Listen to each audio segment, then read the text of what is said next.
I am on my way to Manassas to take a lockbox off a listing that just closed yesterday, and I have been working on this listing since 2021. Yes, 2021. I know, that's a really long time. And it's all because of the IRS.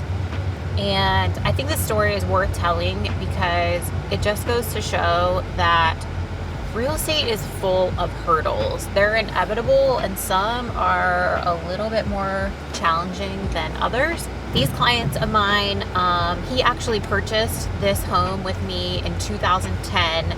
He was a bachelor then, it's his first place, and since then has gotten married, has a family, and they have just completely outgrown this home. They love it, but they 1,000% need more space.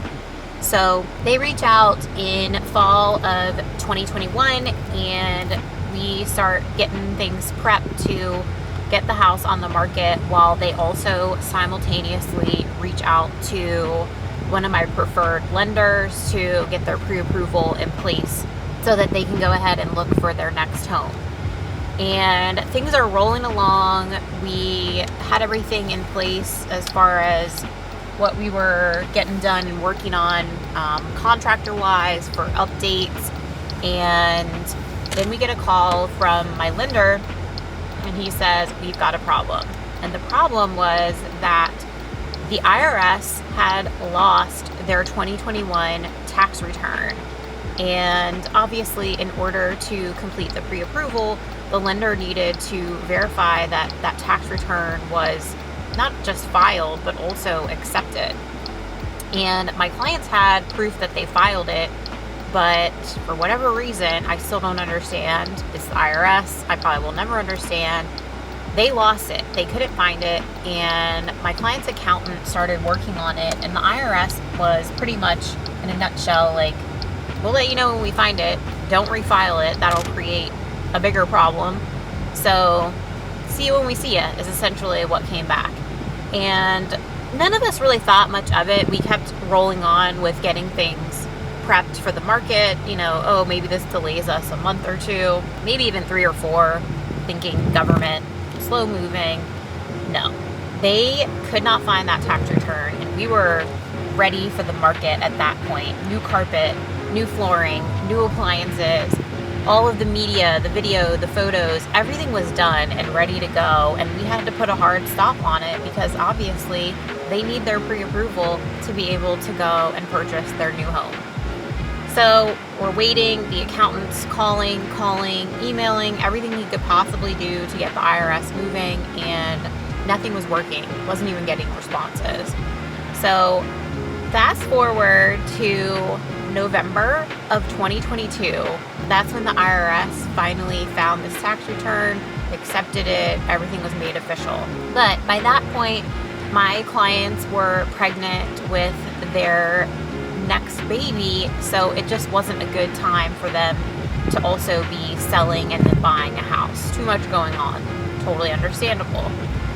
So fast forward some more, baby comes, everybody gets settled into new life, and now we put their house on the market in May and got $15,000 above list price. Also got them a really flexible free rent back, so they have time to go and look for their new place. And we are headed out this weekend. I'm so excited for them. We're gonna start house hunting. Everything ended up working out, but bottom line, when you are going to be buying a home and selling a home at the same time, you really have to make sure that everything is lined up and you've got a plan ahead of time. Because had we not gone ahead and gotten them pre-approved very early on, we would have never known that the IRS not only lost the tax return, but of course definitely wouldn't know that it was going to take over a year for them to find it and accept it. And it could have really been a train wreck if we had gone ahead and put their house on the market thinking that we knew their financials and everything were in order, but we didn't know about this tax return, and it really could have been a disaster. It could have put them in a position where if they were under contract, they certainly would have had to go ahead and sell their home, or there would be massive legal repercussions. And so because of that, we are grateful that we found out early on in the process, but at the same time, like, this truly delayed their lives for ended up being a period of about 2.5 years. And life happens, things happen that are out of our control. So just keep in mind that if you are going to be buying a home, and this of course relates around selling a home at the same time, but I'm going to say this, if you're buying a home in general, get that pre-approval early on. You need to know where you stand, and it's definitely not a bad idea to start reaching out to lenders, I would say 6 months ahead of your home purchase, because not only can you then find the lender that has the program that makes the most sense for you, but you also can be working with that lender. Maybe there's a couple things you can do to improve your pre-qualification number, and they can be helping you with your credit if you need a little help there, or maybe it makes sense to pay a certain debt off to give you a higher number. There are a lot of intricacies to the pre-approval process, and it's not difficult to extend or update your pre-approval once you have it. That's a concern that I get from a lot of people, and actually even got from these clients initially back in 2021, that, do we really need to go ahead and do that now? Isn't it going to hurt our credit? We can just do it once the house is under contract. And it's just not a good idea, because you don't know what's going to come up. Or on the flip side, you don't know that there could be a couple small tweaks that could be made to simply help with your pre-approval, whether it is the rate, or with what loan program makes the most sense for you, or the actual number itself.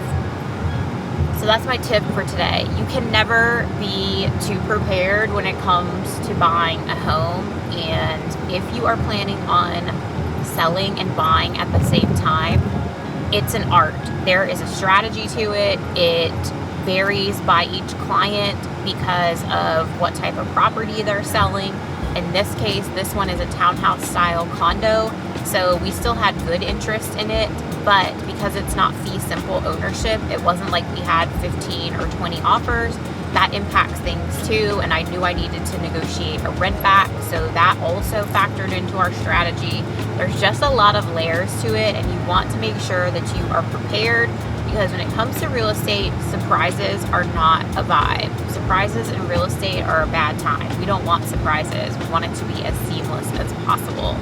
I hope you got some value from this video. I'm so excited to be taking this lockbox off. They are all closed, and going to tour homes with them this weekend.